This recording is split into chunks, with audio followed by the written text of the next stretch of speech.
Hey everybody, welcome to my Sonic the Hedgehog 2 for the Sega Master System speedrun tutorial. In this video we're going to be showing off Underground Act 1, the first stage in the speedrun. This route is going to be the exact same for both any percent and best ending. Let's go ahead and show it off first before we get into the details.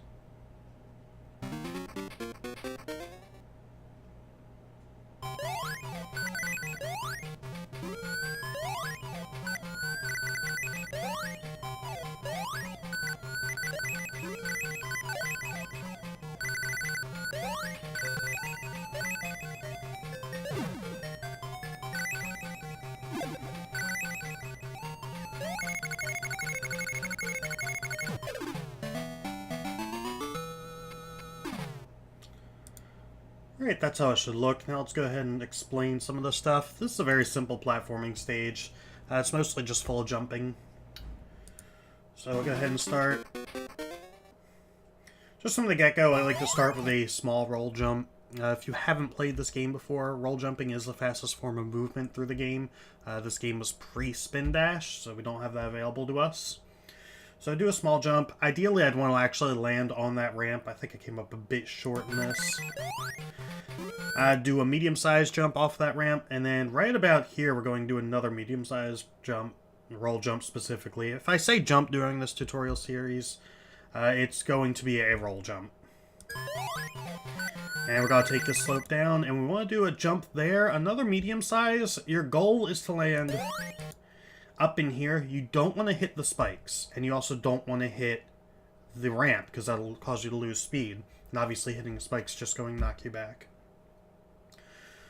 So going a bit farther, this is a bit of a precise jump. You want to make that jump.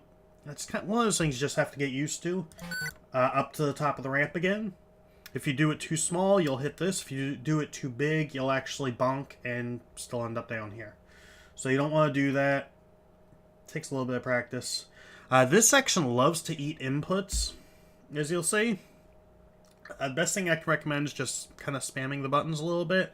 And specifically with the jump buttons, try and hit them about a frame apart, or a couple frames if need be, since you will have two jump buttons. They do the exact same thing. So you can see I kind of hit the jump buttons a couple times there to get a jump through all this laggy section. And my goal is to get as high up here as possible. And at this point, I'm just switching over to running until I reach the corner over here, when I'll roll.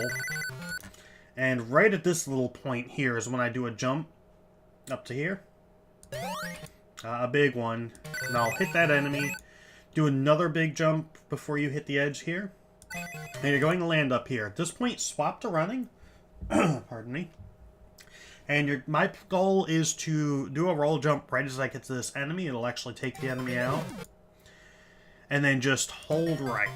Well, down and right is what I hold. I think you can do the same with right. I typically just, coming out of a roll jump, my habit is just to hold down and right. But you should land on those springs. Make it up to here. At this point, do a small roll jump to get to the signpost. Just a couple frames quicker. If you do this exactly properly, you can get a 16. If you're slow at any point, though, you'll end up with a 17 just like this. And that's really it for Underground 1. As I said, it's pretty simple. It's the first stage in the run. They don't have too much to throw at you. So, not too difficult. Ideally, you do want to get a 16. A 17 is a perfectly acceptable time to me. And that's all I've got for this stage. As always, if you have any questions, feel free to leave them in the comments below. Thanks for watching.